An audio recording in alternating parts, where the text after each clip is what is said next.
Sir ये बबलू नाम के व्यक्ति का था जिसके संबंध बताया। दिनांक 26/2/2026 को रानी पोखरी थाने में सूचना प्राप्त हुई।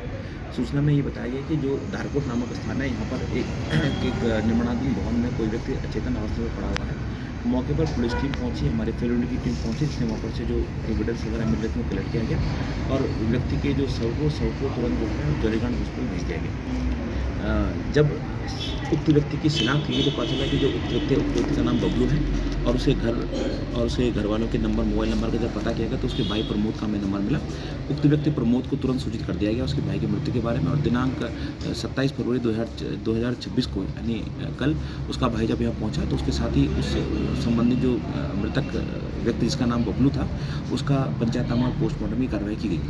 पंचायतनामा और पोस्टमार्टम की कार्रवाई के उपरांत पता चला कि उसकी बॉडी पर अनेक प्रकार के निशान बने थे और सिर के पीछे बहुत बड़ा घाव का निशान था। उस घाव से रक्त के रिसने से उस व्यक्ति की मृत्यु हुई थी। संभवतः हत्या की आशंका थी, जो कि हत्या की आशंका पुष्ट हो रही थी तो बबलू के भाई प्रमोद के द्वारा एक लिखित तहरीर दी गई जिसमें उसने बबलू के साथ काम करने वाले ठेकेदार पप्पू पर उसकी हत्या का आरोप लगाया। मुकदमा तुरंत पंजीकृत कर दिया गया। मुकदमा पंजीकृत करने के बाद टीमों का गठन कर लिया गया और पप्पू की तलाश आरंभ कर दी गई। स्वर्ण रसी, पता रसी, मुखबिर और अन्य प्रकार की सूचनाओं को इकट्ठा पहले टीमों ने अनवरत प्रयास किया और अल्टीमेटली 28 तारीख को आज थानों के नज़दीक से उक्त व्यक्ति पप्पू को गिरफ्तार कर दिया गया। यानी FIR लिखने के 14 से 16 घंटे के अंतर्गत उक्त अपराधी को व्यक्ति को पकड़ लिया गया और अब उसको जो है जेल भेजा गया।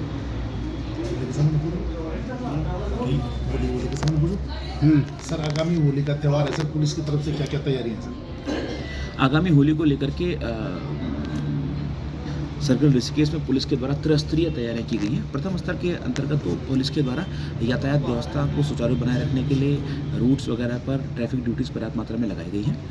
दूसरे के तहत पूरा का पूरा जो ऋषिकेश सर्कल है इसको अलग अलग जोन और अलग अलग सेक्टरों में डिवाइड कर दिया गया है। जो जोन और सेक्टर का जो डिवीज़न हम लोगों ने किया है ये क्या है इस बेसिस पर कि किस जोन और किस सेक्टर में मिश्रित आबादी रहती है, अधिक आबादी रहती है, विदेशी लोग आते हैं या फिर पर्यटकों की मात्रा अधिक होती है और सेंसिटिव और सेमी सेंसिटिव जोन और सेक्टर को गठित करके उनकी सेंसिटिविटी के आधार पर वहाँ पर फोर्स को डिप्लॉय कर दिया गया है जो कि वहाँ पर शांति व्यवस्था बनाए रखेंगे।